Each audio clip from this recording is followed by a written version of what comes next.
الله من الشيطان الرجيم. بسم الله الرحمن الرحيم. وإن خفتم ألا تقسطوا في اليتامى فانكحوا ما طاب لكم من النساء مثنى وثلاث ورباع فإن خفتم ألا تعدلوا فواحدة أو ما ملكت أيمانكم ذلك أدنى ألا تعولوا وآتوا النساء صدقاتهن نحلة فإن طبن لكم عن شيء منه نفسا فكلوه هنيئا مريئا. یہ سورہ آل عمران کی آیت نمبر 3 تا 4 آپ احباب کے سامنے تلاوت ہے۔ سورہ آل عمران کی آیت نمبر 3 تا 4 آپ احباب کے سامنے تلاوت ہے۔ ان آیات کریمہ کا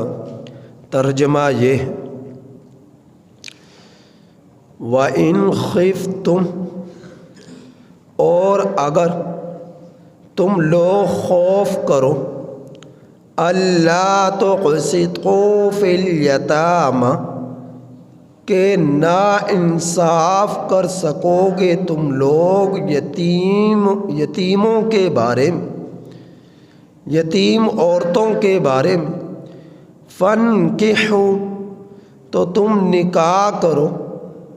ما طاب لکم، اس سے جو تمہیں پسند ہو، من النساء، عورتوں میں سے، مثنی، دو دو، وثلاث، اور تین تین، ورباع، اور چار چار، 2 3 اور 4۔ فَإِنْ خِفْتُمْ، پھر اگر تم لوگ خوف کرو، اللہ تعدلوا، کہ تم انصاف نہیں کر سکو گے، فواحدۃ، تو ایک ہی عورت کافی ہے، او ما ملکت، یا وہ کہ جن کے مالک ہیں، ایمانکم، تمہارے دائیں ہاتھ، ذالک ادنی، یہ زیادہ قریب ہے، اللہ تعولوا، اس بات کے اگر تم انصاف نہ کر سکو، وآتوا النساء، اور دو تم لوگ عورتوں کو، صدقاتہن نحلہ، ان کا مہر، دو تم عورتوں کو ان کا مہر، فَإِن طِبْنَ لَكُمْ، بس اگر وہ تمہارے لیے، عن شَيْءٍ مِّنْهُ نَفْسًا، اس مہر میں سے کسی شے کو، نفس کو دے دے، فَكُلُوهُ، تو کھاؤ تم اسے، ہنیئا، مزیدار، مریئا، خوشگوار۔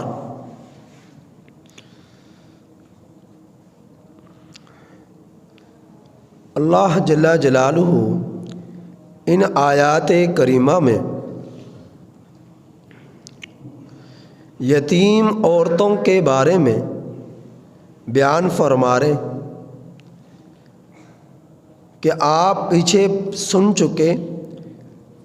کہ تایا چاچا فوت ہو جاتا، پیچھے بچی یتیم ہو جاتی، تو جو سرپرست ہوتا وہ اس سے نکاح کر لیتا اور مہر بھی نہ دیتا، نان و نفقہ بھی اس کو نہ دیتا، اس کی ضروریات زندگی پورا نہ کرتا کہ یہ میری ملکیت ہے اور میں نے اس کی سرپرستی کی، پرورش کی، اب یہ جب بلوغت کو پہنچ گئی تو میں اس پر مالک ہوں، تو مجھے کوئی حق نہیں کہ میں اس پر خرچ کروں، تو اس پر بیچاری پر ظلم ہوتا۔ تو اللہ تعالیٰ فرما رہے ہیں کہ اگر تم یتیم عورتوں سے خوف کرو، یتیم عورتوں کے بارے میں کہ انصاف نہیں کر سکو گے، تو پھر کیا ہے، تم نکاح کرو، یعنی نکاح ایسی اس سے متبادل عورتوں سے کرو کہ جن کو تم پسند کرتے ہو۔ اب وہ عورتیں جن سے نکاح کرنا ہے 2 سے بھی کر سکتے ہو، 3 سے بھی کر سکتے ہو، 4 سے بھی کر سکتے ہو۔ بیک وقت ایک شخص اپنے نکاح میں 1 سے 4 تک عورتوں سے نکاح کر سکتا ہے، اس سے زیادہ نہیں۔ جبکہ رافضی اور خارجی یہ لوگ کہتے ہیں کہ بیک وقت ایک شخص 18 عورتوں سے نکاح کر سکتا ہے۔ رافضی اور خارجی کہتے ہیں کہ ایک شخص بیک وقت 18 عورتوں سے نکاح کر سکتا ہے، اور وہ دلیل یہ اسی آیت سے لیتے ہیں۔ وہ کہتے ہیں کہ دیکھو اس آیت کریمہ میں اللہ تعالیٰ نے بیان فرمایا کہ تم لوگ عورتوں سے نکاح کرو مثنا 2 وثلاث اور 3 ورباع اور 4 مثنا 2 اور 2 4 ہوئے،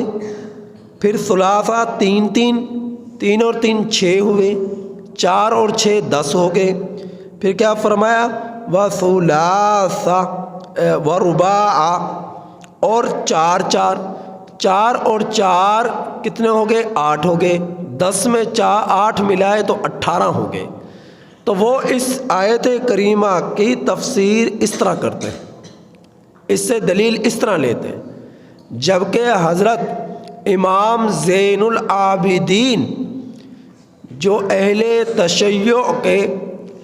تشیع کے چوتھے امام ہیں، امام زین العابدین حضرت علی بن حسین رضی اللہ تعالیٰ عنہ، حضرت علی بن حسین رضی اللہ تعالیٰ عنہ کو زین العابدین کہا جاتا ہے،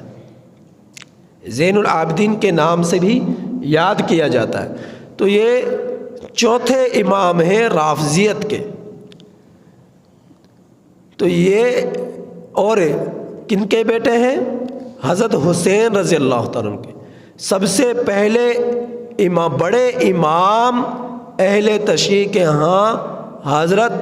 شیر خدا حضرت علی رضی اللہ تعالی عنہ ہے، حیدر کرار حضرت علی رضی اللہ تعالی عنہ ہے۔ دوسرے امام ان کے حضرت حسن رضی اللہ تعالی عنہ ہیں۔ تیسرے امام ان کے حضرت حسین رضی اللہ تعالی عنہ ہیں۔ چوتھے امام ان کے حضرت حسین رضی اللہ تعالی عنہ کے بیٹے حضرت علی رضی اللہ تعالی عنہ، جنہیں زین العابدین کے نام سے بھی یاد کیا جاتا ہے، وہ ان کے چوتھے امام ہیں۔ تو حضرت علی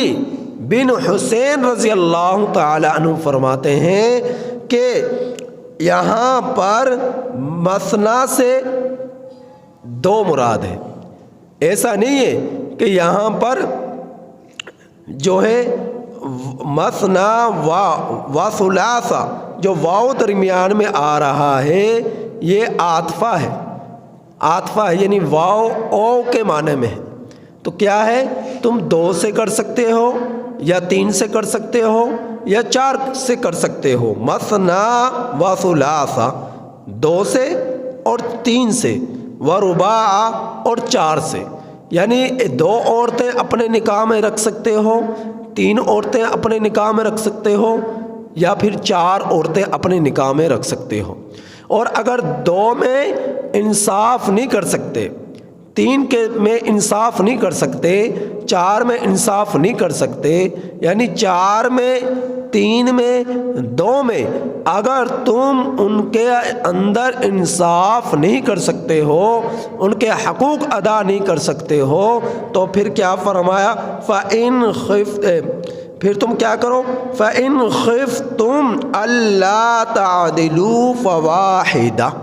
فواحدہ، پھر ایک ہی عورت کافی ہے، پھر اپنے نکاح میں رکھنا ایک ہی عورت کافی ہے۔ یہ کب ایک عورت کافی ہے؟ فَإِنْ خِفْتُمْ أَلَّا تَعْدِلُوا، اگر تم لوگ خوف کرو کہ تم انصاف نہیں کر سکو گے ایک سے زیادہ میں، اگر تم خوف کرو ایک سے زیادہ میں انصاف نہیں کر سکو گے تو فواحدہ، تو پھر ایک ہی عورت کافی ہے، پھر ایک ہی عورت سے اپنے نکاح میں ایک ہی عورت کو رکھنا یہ کافی ہے۔ اللہ کے رسول صلی اللہ علیہ وسلم کا فرمان ہے، اگر کسی شخص کی ایک سے زائد بیویاں اور وہ ان کے درمیان انصاف نہ کر سکے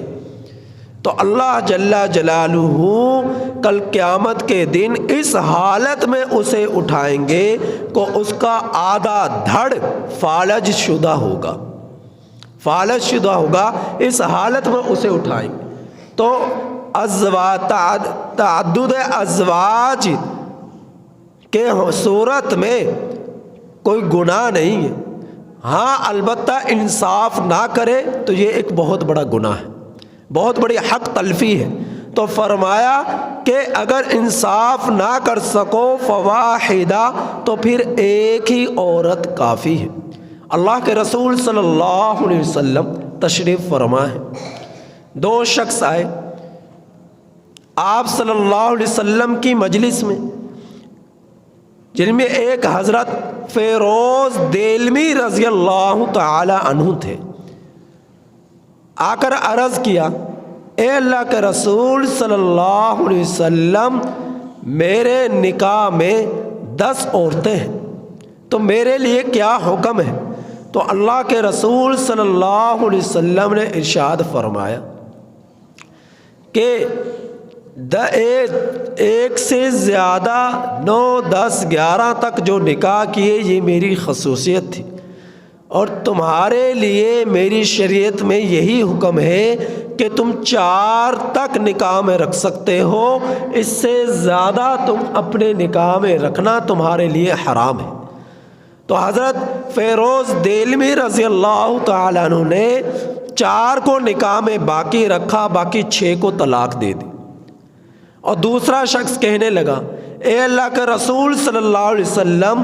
میرے نکاح میں 2 بہنیں ہیں۔ تو اللہ کے رسول صلی اللہ علیہ وسلم نے ارشاد فرمایا کہ تم جو ہے میری شریعت میں 2 بہنوں کو بیک وقت نکاح میں رکھنا حرام ہے۔ قرآن کریم میں ارشاد باری تعالی ہے کہ ان تجمعوا بین الاختین، 2 بہنوں کو نکاح میں جمع کرنا حرام ہے۔ ہاں ایسا ہو سکتا ہے کہ ایک بہن سے نکاح کیا، وفات پا گئی تو دوسری نکاح یا کسی وجہ سے نکاح سے نکل گئی، تو پھر کیا ہے، دوسری بہن سے نکاح کرنا اس کے لیے جائز ہے۔ ایسا نہیں کہ ایک ہی وقت میں 2 بہنوں کو نکاح میں رکھے، یہ کیا ہے، حرام ہے۔ اگر ایسا کیا کہ ایک بہن نکاح میں موجود ہے اور اس کے موجود ہوتے ہوئے دوسری بہن سے بھی نکاح کر لیا تو پہلی بہن بھی اس کے لیے حرام ہو جائے گی، تو پہلی بہن جو اس کے لیے حلال تھی وہ بھی اس کے لیے حرام ہو جائے گی۔ تو 2 بہنوں سے بیک وقت نکاح کرنا یا ایک ہی وقت میں 2 بہنوں کو نکاح میں رکھنا یہ کیا ہے، حرام ہے۔ تو صحابی رسول صلی اللہ علیہ وسلم نے فوراً اس ایک بہن کو طلاق دے دی۔ تو اس آیت کریمہ سے معلوم یہ ہوا کہ نکاح ایک شخص اپنے نکاح میں بیک وقت 4 عورتوں کو رکھ سکتا ہے، اور 4 عورتیں بھی ایسی ہوں جو سگی بہنیں نہ ہوں،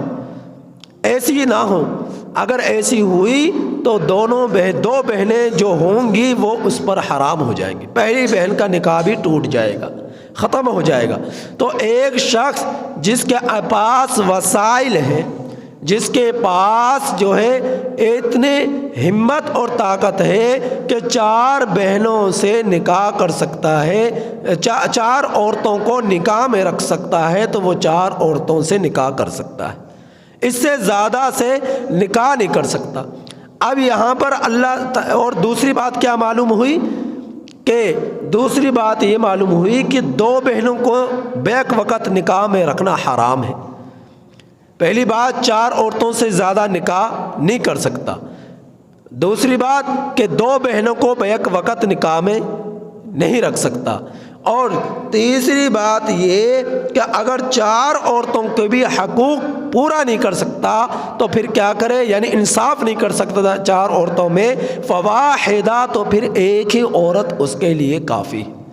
پھر آگے فرمایا کہ یہ کون ہے؟ آزاد عورت۔ اب آزاد عورت کے درمیان بھی انصاف نہیں کر سکتا تو پھر کیا کرے؟ او ما ملکت ایمانکم، آزاد عورت کے بھی حقوق ادا نہیں کر سکتا تو پھر کیا کرے؟ او ما ملکت ایمانکم، پھر ایسا کرے کہ اس کو اپنے پاس رکھے جس کے تمہارے دائیں ہاتھ مالک ہے۔ اصل میں شریعت اسلام میں ایک اور حکم بھی موجود ہے،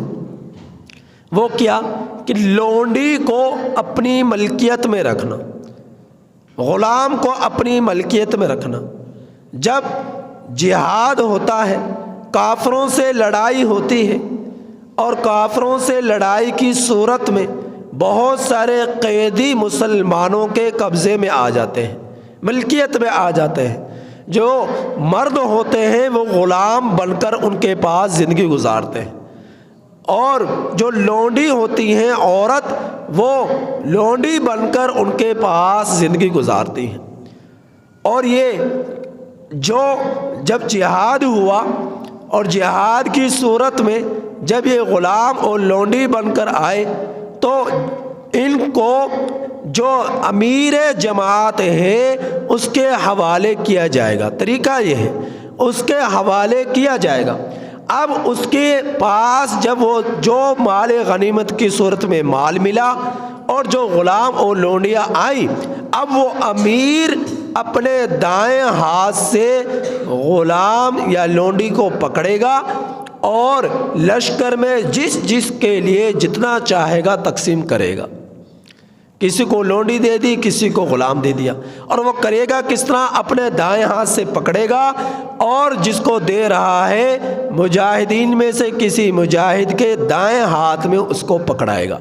اس وجہ سے اسے یوں بھی کہا جاتا ہے ملک یمین، کہ تمہارے دائیں ہاتھ جس کے مالک ہے، کیونکہ دائیں ہاتھ سے امیر پکڑ کر دائیں ہاتھ میں مجاہد کے پکڑائے گا۔ اب جب اس کے دائیں ہاتھ میں پکڑائے، یہ ایک طریقہ ہے، تو اب وہ اس کا مالک بن گیا اور وہ اس کا غلام یا لونڈی بن گئی۔ اور غلام ہے تو اس سے اپنی مزدوری کروائے، اپنی خدمت کروائے، اپنے گھر کے کام کاج کروائے، اپنی تجارت کروائے، جو اس کا دل چاہے کروائے۔ اب غلام جتنی کمائی کرے گا تجارت کی صورت میں، جتنا مال کمائے گا تجارت کی صورت میں، وہ اس کا نہیں ہوگا، وہ اس کے مالک کا ہوگا، آقا کا ہوگا۔ اب جس کی ماتحتی میں وہ غلام آیا، وہ لونڈی آئی، تو وہ آقا اس کا مالک ہو گیا، وہ شخص، وہ مجاہد اس کا آقا ہو گیا، اس کا مالک بن گیا۔ اب جو چاہے وہ ان سے کام کروا سکتا ہے، جو چاہے اس پر کام کروا سکتا ہے۔ اب ان کو آزاد کرنا چاہے آزاد کر سکتا ہے، ملکیت میں رکھنا چاہے ملکیت رکھ سکتا ہے۔ اسی وجہ سے غلاموں کو آزاد کرنے کی بھی شریعت اسلام میں بہت فضائل آئے۔ تو پھر جب ان کے قبضے میں آ گئے، یا پھر امیر شریعت کیا کرے گا؟ پہلے نمبر پر جو تقسیم ہوگی ان کو غلاموں کی، لونڈیوں کی، وہ اس سے سب سے پہلے نمبر پہ کیا ہوگی؟ وہ تبادلہ کرے۔ جب جہاد ہوا، جہاد کے نتیجے میں بہت سارے قیدی آئے اور لشکر اسلام میں سے بہت سارے قیدی کافروں کے جو ہے قید میں چلے گئے۔ اب وہ چاہے تبادلہ کرے، اپنے قیدیوں کے بدلے میں ان کو قیدیوں کو آزاد کرے، اپنے قیدی لے اور ان کے قیدیوں کو بدلے میں دے دے۔ دوسری صورت کیا ہے؟ دوسری صورت یہ ہے کہ وہ تبادلہ کر لیا لیکن ان کے قیدی تمہارے پاس ہیں لیکن تمہارے قیدی ان کے پاس نہیں ہیں، تو پھر کیا کرے دوسرا کہ اب تم ان کے پاس ان کو قیمت لے کر معاوضہ لے کر آزاد کر دو، یا پھر کیا کرو بغیر معاوضے کے بغیر فدیے کے ان پر احسان کر کر ان کو چھوڑ دو۔ تو قرآن کریم میں ارشاد ہے فَإِمَّا مَنًّا بَعْدُ فدیہ، کہ یا تو تم فَإِمَّا مَنًّا فِدْيَةٌ، کہ یا تو تم احسان کر کر ان کو چھوڑ دو یا پھر فدیہ لے کر ان کو چھوڑ دو، اور اگر احسان کر کر نہ چھوڑو، فدیہ لے کر نہ چھوڑو، اپنے پاس ہی رکھنا چاہو تو پھر کیا کرو؟ پھر کیا کرے گا مجاہد؟ اب یہ جو ہیں ان کو مجاہدین کے درمیان امیر لشکر جو ہے وہ تقسیم کر دے گا۔ اب یہ جب غلام ہوگا، محنت مزدوری کروا رہا ہے مجاہد، اور اگر لونڈی ہے تو وہ اس سے کام کاج بھی کروا سکتا ہے، محنت مزدوری بھی کروا سکتا ہے، خدمت بھی کروا سکتا ہے، اور اس سے اپنی خواہش نفس کو بھی پورا کر سکتا ہے، اس کے لیے وہ حلال ہے۔ وہ لونڈی جو ہے تو میاں بیوی والا سلوک بھی اس کے ساتھ معاملہ بھی وہ رکھ سکتا ہے اس لونڈی سے۔ تو اب یہ لیکن وہ کب رکھ سکتا ہے؟ اگر وہ لونڈی اہل کتاب میں سے ہے، یہودیہ ہے یا عیسائی نصرانیہ ہے، عیسائی ہے یا یہودی ہے، اور یا پھر ایسا ہے یہودیہ نہیں ہے، نصرانی نہیں ہے، بلکہ کسی اور مذہب سے تھی لیکن وہ کیا ہے مسلمان ہو گئی، تو پھر کیا ہے اس کے ساتھ میاں بیوی معاملہ وہ آقا جو ہے وہ مالک جو ہے وہ کر سکتا ہے۔ اب اس کے لیے نہ تو اس کو مہر دینا پڑے گا، اب جو آزاد عورت کے حقوق ہوتے ہیں نہ ہی وہ اس کے ساتھ وہ معاملہ کر سکے گا۔ تو اب کسی کے اندر اتنے کم وسائل ہیں کسی کے پاس کہ وہ آزاد عورت سے نکاح نہیں کر سکتا، تو وہ لونڈی کو اپنے ضرورت میں رکھے اور اس سے اپنی خواہش نفس کو پورا کرے، اور اس کو جو ہے اسے محنت کروائے، مزدوری کروائے، ملازمہ بنا کر اسے رکھے۔ لیکن لونڈیوں اور غلاموں کے بارے میں بھی شریعت اتنا پاکیزہ جو ہے یہ دین ہے شریعت اسلام کہ اس کے بارے میں بھی کہتا ہے کہ حد سے زیادہ ان پر ظلم نہ کرو، ان کے ساتھ بھی انصاف کرنا ہے، ظلم نہیں کرنا، ان پر زیادتی نہیں کرنی۔ تو قرآن کریم میں اللہ تعالیٰ فرما رہے تم جو ہے 2 سے نکاح کر سکتے ہو، 3 کو بھی نکاح میں رکھ سکتے ہو، 4 کو بھی نکاح میں رکھ سکتے ہو، اور اگر تم 2 کو اب 4 کے حقوق ادا نہیں کر سکتے، 3 کے حقوق ادا نہیں کر سکتے، 2 کے حقوق ادا نہیں کر سکتے، فواحدہ، تو پھر ایک ہی رکھ لو آزاد عورت۔ اور اگر ایک کے بھی حقوق ادا نہیں کر سکتے، تمہارے اندر طاقت نہیں ہے، ہمت نہیں ہے، وسائل نہیں ہے، تو پھر کیا کرو؟ ایک غلام لونڈی سے کرو، لونڈی کو اپنے پاس رکھ لو، خرید کر رکھ لو۔ لیکن اب تو معلوم نہیں کہ کسی جگہ پر غلام اور لونڈی موجود ہوں۔ پہلے زمانے میں آپ صلی اللہ علیہ وسلم کے زمانے میں، صحابہ کے زمانے میں یہ چیزیں بکثرت موجود تھیں، تو اب بظاہر کوئی یہ دور تک بھی یہ چیز بظاہر نظر نہیں آتی، تو اس وجہ سے اب اس زمانے میں فی الحال تو کوئی غلام اور لونڈیاں نہیں ہیں، لیکن کسی وقت کافر باطل مسلمانوں پر حملہ کر دے اور مسلمان ان سے جہاد کرے اور نتیجے میں جو مال غنیمت ملے اور جو غلام لونڈیاں ہیں، تو اگر کوئی جنگ کی ایسی صورت بن جائے تب یہ صورتیں آ سکتی ہیں۔ فی الحال ایسی کوئی چیز دور تک موجود نہیں آج کے زمانے میں، لیکن اگر ایسا ہو جائے تو پھر شریعت کا یہ حکم ہے۔ اور دوسرے نمبر پر کہ جو شخص بچیوں کو اٹھا لیتے ہیں، ڈاکو آج کے زمانے میں ڈاکو بچیوں کو اٹھا لیتے ہیں، پھر ان کو بھاری قیمت میں بیچ ڈالتے ہیں۔ اب کچھ لوگ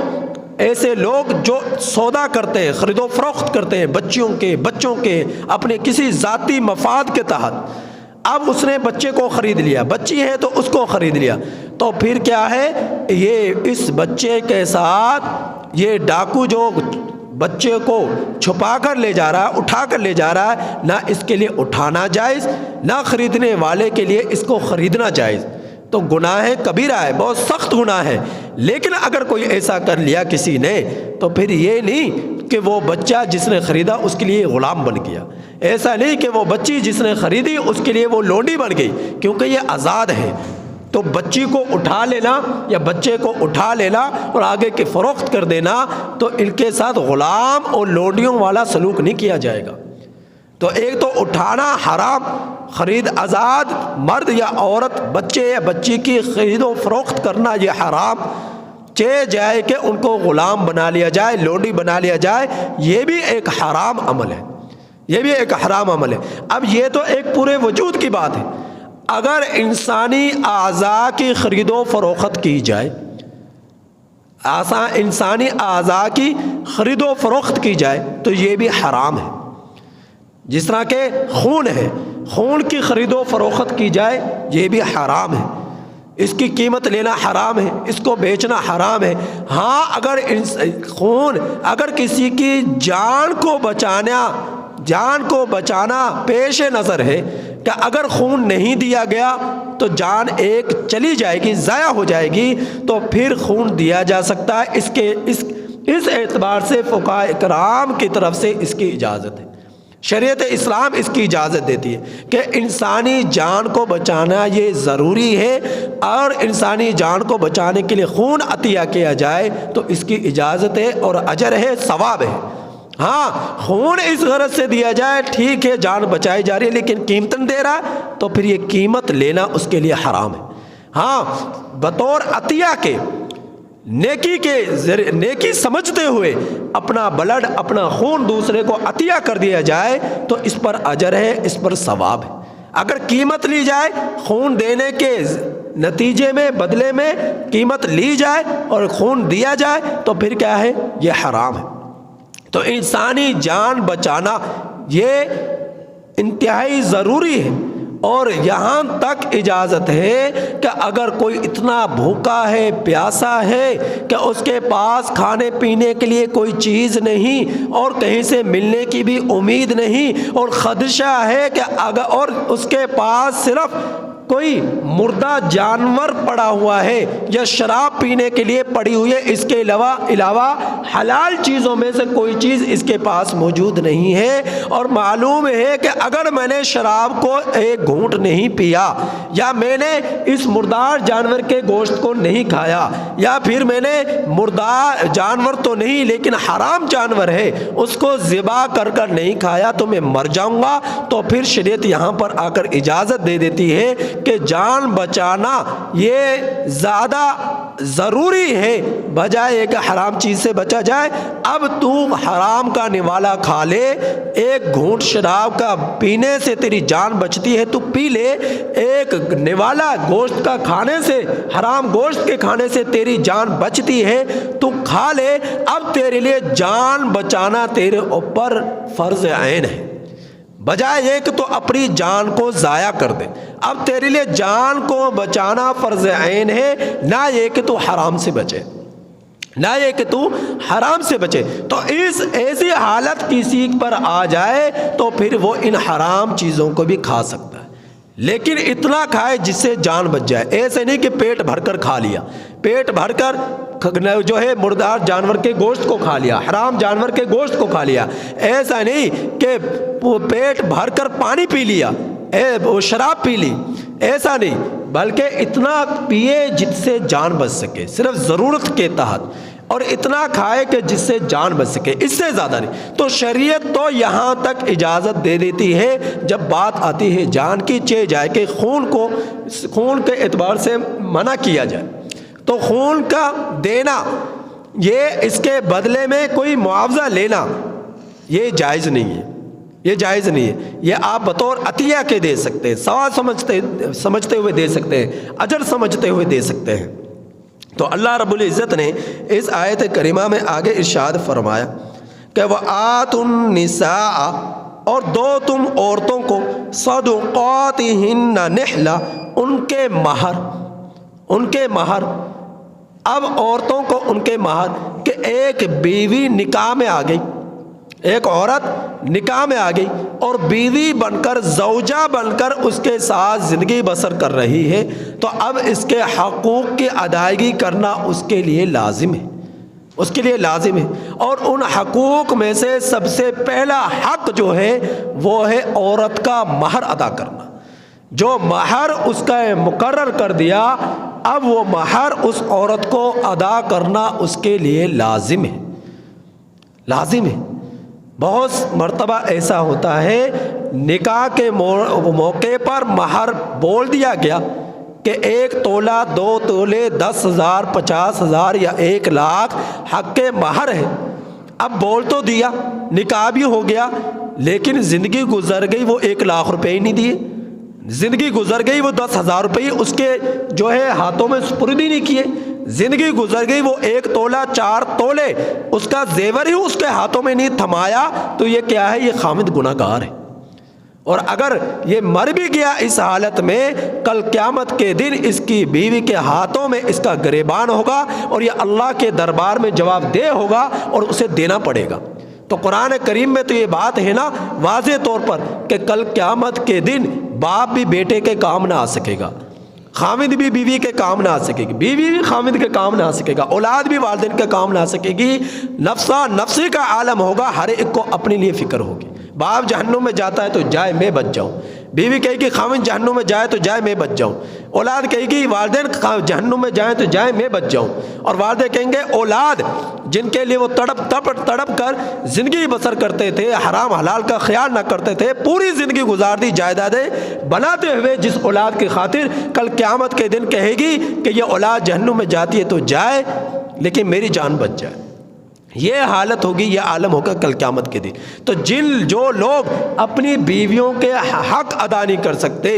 مہر کی صورت میں ادا نہیں کیے، کل قیامت کے دن اللہ کے دربار میں انہیں جواب دینا پڑے گا، ادا کرنا پڑے گا، اور اس وقت مشکل ہوگی۔ تو پھر صرف اتنا کہہ دینا کافی نہیں ہے کہ بیوی کہہ دے، اگلے آیت کریمہ میں فَإِن طِبْنَ، اگلے جز میں فَإِن طِبْنَ لَكُمْ عَنْ شَيْءٍ مِّنْهُ نَفْسًا، کہ وہ اپنے طرف سے کہہ دے کہ میں نے تجھے معاف کر دیا، میں نے تجھے معاف کر دیا، میں نے تیرے لیے چھوڑ دیا، یہ مہر آدھا چھوڑ دیا، یا آدھے میں سے جو آدھا بچا تھا وہ بھی چھوڑ دیا، میں نے تجھے معاف کر دیا۔ بیوی ایسا کہہ دے تو یہ بات بھی ٹھیک ہے، لیکن یہ بات تب سجتی ہے اب یہ میاں بیوی خامد اور زوج اور زوجہ زندگی گزار رہے ہیں، اب زبانی طور پر بیوی نے کہہ دیا کہ میں نے تیرے لیے اپنا آدھا مہر معاف کر دیا، پورا مہر معاف کر دیا، اب اس نے یہ کہہ دیا۔ ایک صورت یہ ہے، تو اس سے بہتر صورت یہ ہے کہ پہلے تم بیوی کے ہاتھوں میں اس مہر کو پکڑاؤ، اس کے سپرد کر دو، پھر اس انتظار میں نہ رہو کہ مجھے معاف کرے، اس انتظار میں نہ رہو، تم نے سپرد کر دیا اور بیوی کے دل میں اللہ ڈالے اور وہ دوبارہ تمہیں وہ 10,000، 1,00,000، 50,000 یا 1 تولہ، 4 تولے اپنے ہاتھوں سے تمہیں پکڑا دے کہ میری طرف سے یہ معاف ہے، آپ کا جو دل چاہے اس میں کریں۔ تو یہ ہے طریقہ، ایسا نہیں کہ اس کے ہاتھوں میں پکڑایا بھی نہیں، اس کو دیا بھی نہیں گیا اور اس سے معاف کروا لیا، ایسا نہیں کرنا چاہیے۔ بالکل یہ صورت اسی طرح ہے۔ اسی طرح یہ صورت بھی ہے کہ بچیوں کے، بہنوں کے جائیداد میں حصے جو زبانی طور پر معاف کروا لیے جائے کہ معاف کر دے، اس نے معاف کر دیا، نہیں، پہلے ان کے ہاتھوں میں پکڑاؤ۔ یہاں پر کیا طِبْنَ لَكُمْ، خوش دلی سے، کہ ہو سکتا ہے کہ بھائی ناراض نہ ہو جائے، بہت سمجھ کر وہ دے رہی ہو کہ میں نے معاف کر دیا، ہو سکتا ہے والدین ناراض نہ ہو جائے، بہت سمجھ کر دے رہی ہو کہ میں نے معاف کر دیا، تو وہ اپنے اوپر ہو سکتا ہے بہت سمجھ کر دے رہی ہو۔ تو اس وجہ سے بہتر صورت کیا ہے کہ پوری طرح خوش دلی سے وہ دے۔ اس کا کب پتہ چلے گا؟ جب تم وراثت جائیداد کے کاغذات اس کے ہاتھ میں تھما دو اور اس کو جائیداد کے بارے میں بتلا دو، یہ فلاں مکان اب تیرا ہے، تیرا جو دل چاہے تو کر، تیرا دل چاہے تو معاف کر، تیرا دل چاہے تو خود استعمال کر، ہماری طرف سے کوئی بات نہیں، کوئی آپ کے لیے ہماری طرف سے پابندی نہیں ہے۔ اب وہ بہن، وہ بیٹی، وہ حصے دار وراثت میں، جب اس کے ہاتھ میں وہ کاغذات جائیداد کے آگے، جب اس کے ہاتھ میں وہ ملکیت میں وہ پلاٹ آ گیا، وہ مکان آ گیا، وہ زمین آ گئی، اب وہ اپنے مرضی سے خوش دلی سے اللہ اس کے دل میں ڈال دے اور وہ کہے کہ بھائی یہ پلاٹ مجھے نہیں چاہیے، یہ مکان مجھے نہیں چاہیے، یہ پکڑو یہ کاغذات، یہ پکڑو آپ کی زمین، میری طرف سے یہ آپ کے لیے جو ہے یہ تحفہ ہے، یہ ہدیہ ہے، میں اپنا یہ آپ کے لیے معاف کرتی ہوں اپنی جائیداد میں حصہ۔ تو یہ ہے طریقہ۔ اس سے ہٹ کر زبانی طور پر معاف کروا لیا جائے تو یہ بھی کیا ہے، ہو سکتا ہے دل کو ناگواری پہنچے، بہت سمجھتے ہوئے وہ دے، بہت سمجھتے ہوئے وہ کہے میں نے معاف کر دیا، میں نے لیتے اپنی جائیداد میں حصہ، ہو سکتا ہے بہت سمجھ کر دے، تو اس طرح یہ لے، اس طرح کرنا یہ مناسب نہیں ہے، یہ ٹھیک نہیں ہے۔ تو یہ طریقہ ہے جو ابھی میں نے بتلا دیا۔ اسی طرح پر ترغیب دے دینا چندے کے لیے یہ ٹھیک ہے، لیکن کسی کے پیچھے ہی پڑ جانا، گلے ہی پڑ جانا کہ اب وہ دے تو رہا ہے لیکن ہو سکتا ہے بوجھ سمجھ کر دے رہا ہو، بوجھ سمجھ کر دے رہا ہو کہ جان چھوٹ جائے، اس سے بار بار چندے کے بارے میں کہتا رہتا ہے، جان چھوٹ جائے، بوجھ سمجھ کے دے رہا ہو، تو اس طرح کسی پر مسلط ہو جانا حد سے زیادہ تو یہ بھی جائز نہیں کہ وہ جب دے رہا ہو سکتا ہے ناگواری کے ساتھ دے رہا ہو، بہت سمجھ کر دے رہا ہو۔ ہاں ترغیبات دیتے رہو، ترغیبات دیتے رہو، لیکن اس حد تک نہیں کہ دوسرا بہت سمجھتے ہوئے کچھ اپنی جیب سے نکال دے، نہ خوشگواری سے، تنگ دل کے ساتھ۔ تو ایسا نہیں کہ جو بھی کرے گا، جو بھی یہ نیکی کرے گا تو وہ اپنے لیے ہی کرے گا، چندہ دے کر اللہ کے راستے میں خرچ کر کر اس کی آخرت بنے گی، اسی کی آخرت سنورے گی، اور ایک ایک خرچ کیا ہوا اللہ کے راستے میں کل قیامت کے دن اس کا احساس ہوگا میں نے دنیا میں 1 روپیہ خرچ کیا اور اس کا کس قدر مجھے جو ہے نعمتیں اللہ کی طرف سے مل رہی ہیں، درجات مجھے اللہ کی طرف سے مل رہے ہیں، کس قدر جنت کے خزانے مجھے اللہ کی طرف سے مل رہے ہیں، اس کے بارے میں کل قیامت کے دن پتہ چلے گا۔ تو اس آیت کریمہ میں اللہ تعالیٰ فرما رہے کہ اگر وہ تمہارے لیے حق کے مال خوش دلی سے معاف کر دے، تمہارے لیے چھوڑ دے، تم سے نہ لے، تو فَكُلُوهُ کھاؤ تم اسے ہنیئم۔ اس کا ہنیئم کا اصل معنی ہے رچتا، اور مریعن کا اصل معنی ہے پچتا، لیکن مرادی ترجمہ کیا ہنیئم مزیدار، مریعن خوشگوار، تو پھر کھاؤ تم اسے مزیدار خوشگوار طریقے سے۔ تو اب معلوم یہ ہوا کہ جب اگر وہ چھوڑ دے اب تمہارے اوپر کسی طرح کا بوجھ بھی نہیں ہوگا، اور آسانی کے ساتھ، دل کی خوشی کے ساتھ، خوشگواری کے ساتھ اب تم اس قیمت، اس پیسے کو، اس جو ہے مہر کو اپنی ذات کے لیے استعمال کر سکتے ہو، جو اس نے اپنی خوش دلی سے تمہارے لیے چھوڑ دیا، معاف کر دیا۔ اللہ تعالیٰ سے دعا ہے کہ اللہ تعالیٰ ہمیں ان آیات کریمہ کی کامل سمجھ عطا فرمائے اور عمل کی توفیق عطا فرمائے۔